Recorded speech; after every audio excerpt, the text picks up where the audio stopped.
Hello students, आप सबका स्वागत है। आज हम मंगलेश डबराल जी की एक बहुत ही सुंदर कविता संगतकार का भावार्थ जानने की कोशिश करेंगे। बच्चों, संगतकार कविता के कवि मंगलेश डबराल जी हैं। इस कविता में कवि कहते हैं कि किसी भी गीत को बनाने वक्त मुख्य गायक के साथ साथ अनेक लोग जैसे संगीतकार, गीतकार, अनेक वाद्य यंत्र वादक अपनी महत्वपूर्ण भूमिका निभाते हैं।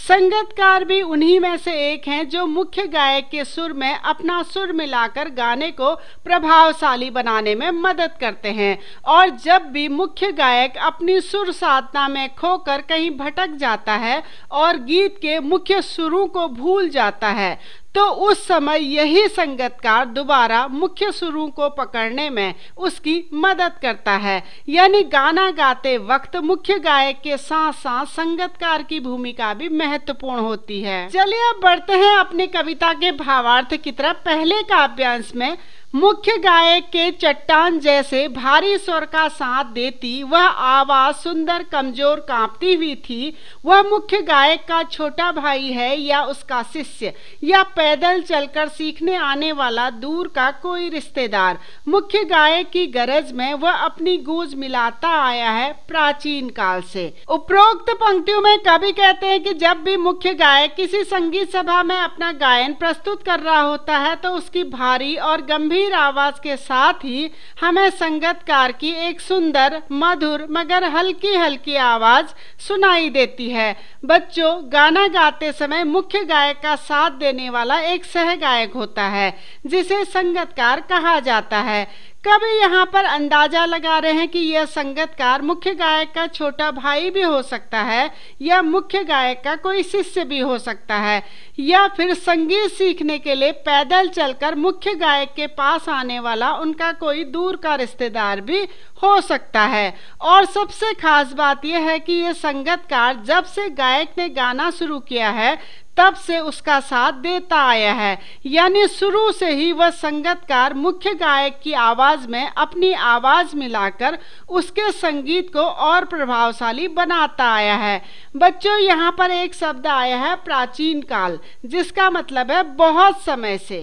चलिए अब बढ़ते हैं दूसरे काव्यांश की तरफ। गायक जब अंतरे की जटिल तानों के जंगल में खो चुका होता है या अपने ही सरगम को लांघ कर चला जाता है भटकता हुआ एक अनहद में, तब संगतकार ही स्थाई को संभाले रहता है, जैसे समेटता हो मुख्य गायक का पीछे छूटा हुआ सामान, जैसे उसे याद दिलाता हो उसका बचपन जब वह नौसिखिया था। उपरोक्त पंक्तियों में कवि कहते हैं कि कभी कभी मुख्य गायक किसी गाने का अंतरा गाने में इतना मगन यानी तल्लीन हो जाता है कि वह अपने सुरों से ही भटक जाता है, यानी असली सुरों को भूल जाता है। ऐसी स्थिति में संगतकार जो हमेशा मुख्य सुरों को पकड़े रहता है, वही उस समय सही सरगम को पकड़ने में मुख्य गायक की मदद कर उसे उस विकट स्थिति से बाहर लाता है। यानी संगतकार हमेशा मुख्य सुरों को दोहराता रहता है। जब मुख्य गायक गीत गाते हुए सुरों की दुनिया में खो जाता है और अंतरे की सुर तान की बारीकियों में उलझकर बिखरने लगता है, तब वह संगतकार के गाने को सुनकर वापस मुख्य गाने से जुड़ जाता है। कभी आगे कहते हैं कि उस समय ऐसा लगता है मानो जैसे कि वह संगतकार मुख्य गायक का पीछे छूटा हुआ सामान समेटते हुए उसके साथ आगे बढ़ रहा है।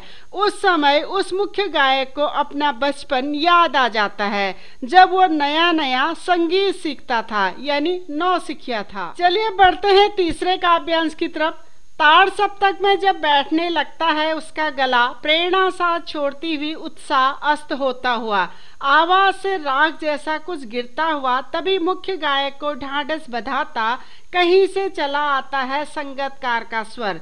कभी कभी वह यूं ही दे देता है उसका साथ, यह बताने के लिए कि वह अकेला नहीं है और यह कि फिर से गाया जा सकता है गाया जा चुका राग। उपरोक्त पंक्तियों में कवि कहते हैं जब कभी मुख्य गायक ऊंचे स्वर में गाना गाता है तो उसका गला बैठने लगता है, उससे सुर संभलते नहीं हैं।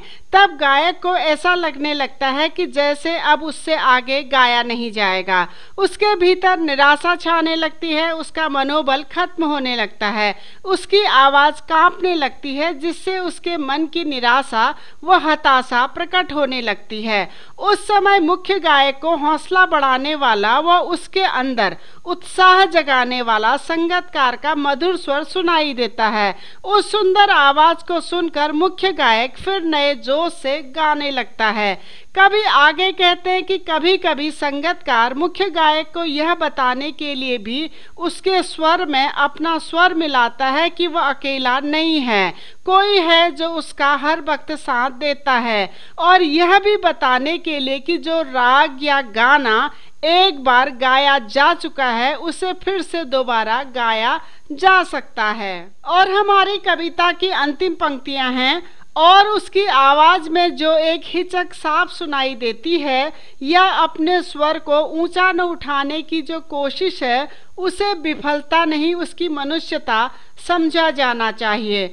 उपरोक्त पंक्तियों में कवि कहते हैं कि जब भी संगीतकार मुख्य गायक के स्वर में अपना स्वर मिलाता है, यानी उसके साथ गाना गाता है, तो उसकी आवाज में एक हिचक साफ सुनाई देती है, और उसकी हमेशा यही कोशिश रहती है कि उसकी आवाज मुख्य गायक की आवाज से धीमी रहे। लेकिन हमें इसे संगीतकार की कमजोरी या असफलता नहीं माननी चाहिए, क्योंकि वह मुख्य गायक के प्रति अपना सम्मान प्रकट करने के लिए ऐसा करता है, यानी अपना स्वर ऊंचा कर वह मुख्य गायक के सम्मान को ठेस नहीं पहुंचाना चाहता है। यह उसका मानवीय गुण है। तो बच्चों, यह था संगीतकार कविता का भावार्थ। उम्मीद है आपको समझ में आया होगा। इसी भावार्थ को आप और विस्तार से पढ़ना चाहते हैं तो आप हमारी वेबसाइट keepinspiringme.in में विजिट कर सकते हैं। डिस्क्रिप्शन में मैंने इसका लिंक दे दिया है। अगर आपको वीडियो पसंद आया, इंफॉर्मेटिव लगा, तो प्लीज चैनल को लाइक करें, सब्सक्राइब करें, और आने वाली वीडियो की इंफॉर्मेशन के लिए बेल आइकन को दबा दीजिए। धन्यवाद।